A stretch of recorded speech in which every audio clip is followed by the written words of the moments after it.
No vídeo de hoje nós vamos falar sobre proteção de molde.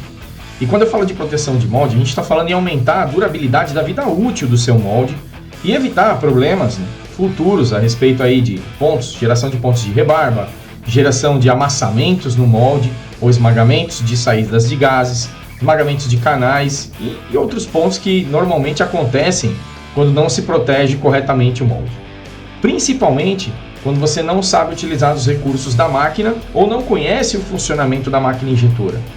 Primeiro ponto que eu gosto muito de frisar e falo bastante nos treinamentos é: conheça o manual da máquina injetora.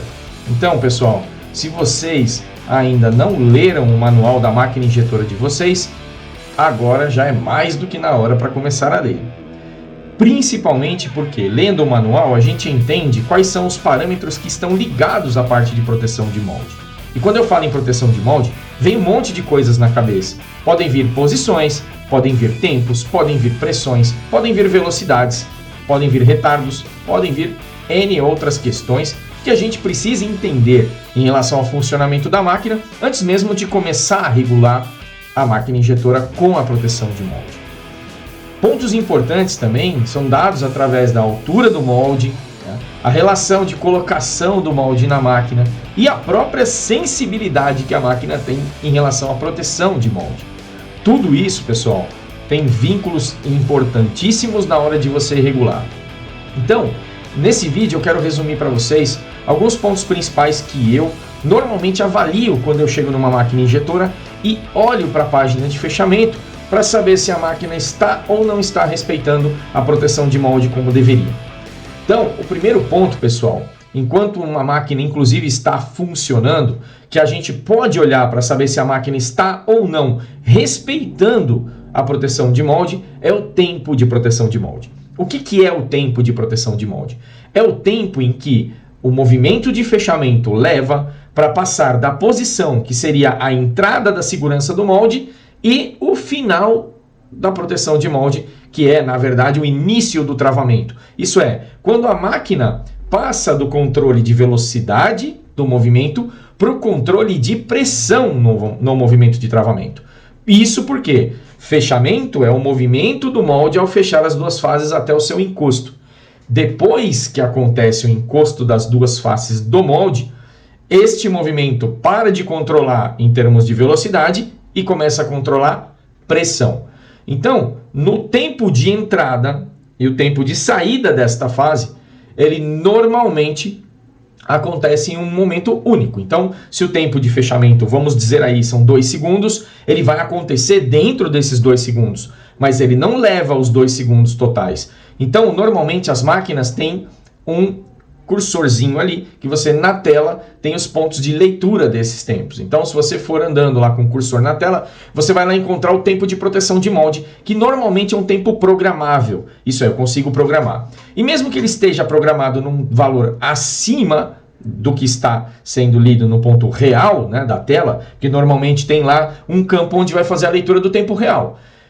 Você vai poder comparar se o tempo que você programou ele está muito maior do que o tempo real. Então vamos supor, o meu tempo de fechamento total é 2 segundos. Se eu for lá no tempo de proteção de molde, ou tempo de supervisão de proteção de molde, e eu colocar, por exemplo, 2 segundos, eu estou permitindo que a máquina observe todo o movimento durante todos os 2 segundos do próprio fechamento. E se acontecer algo dentro desses 2 segundos, ela vai me gerar um alarme, tá? Mas ela vai esperar passar os 2 segundos. Normalmente, na tela, quando você vê ali o valor do tempo de proteção de molde real, você acompanha apenas aquele trechinho do tempo. Então ele pega aquele tempo reduzido, que normalmente é, sei lá, 0,8, 1,2 segundos, 1 segundo, e mostra para você ali.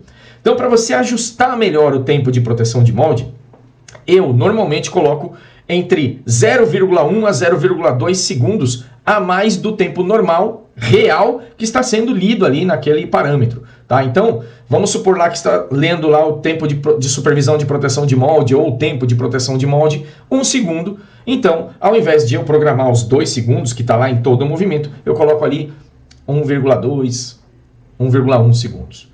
Então, eu sei que se ele demorar mais do que 1 segundo para passar daquela fase, alguma coisa aconteceu. Isso é, um canal ficou preso, ou uma gaveta ficou enroscada, ou alguma coisa está prendendo o fechamento e não permitiu que ele fechasse no tempo que normalmente ele executa. Isso é, passagem da proteção de molde entre 1 segundo, então a máquina entra em alarme assim que ele ultrapassar esse 1,1 ou esse 1,2 segundos. Então, quanto menor for esse tempo, mais precisa é a sua proteção de molde.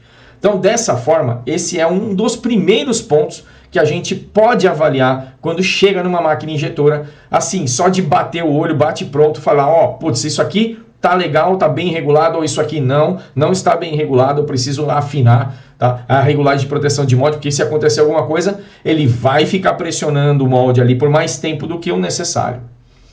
O segundo ponto que eu observo bastante é a posição final para início de travamento. É aquela última posição do fechamento, né, que a gente regula ali para fazer a liberação do travamento. Então, se você quer saber se a máquina está bem regulada, é só chegar naquela última posição e colocar o valor de 0. Se a máquina travar, pessoal, tá sem proteção nenhuma, tá? Então, se você colocou 0 na última posição do fechamento ali e a máquina travou, não existe proteção de molde ali.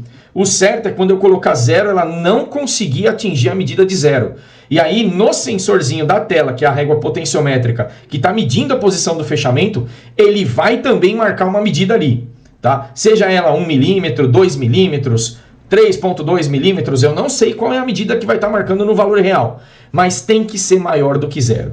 E para você saber se você acertou direitinho, esse valor também tem que estar um pouquinho a mais daquele valor que você vai ler na tela quando você colocar o 0, tá? Então você colocou o 0 lá, está marcando, por exemplo, 1,5 milímetros, coloca ali 1,6, 1,7 milímetros, que a proteção de molde está garantida.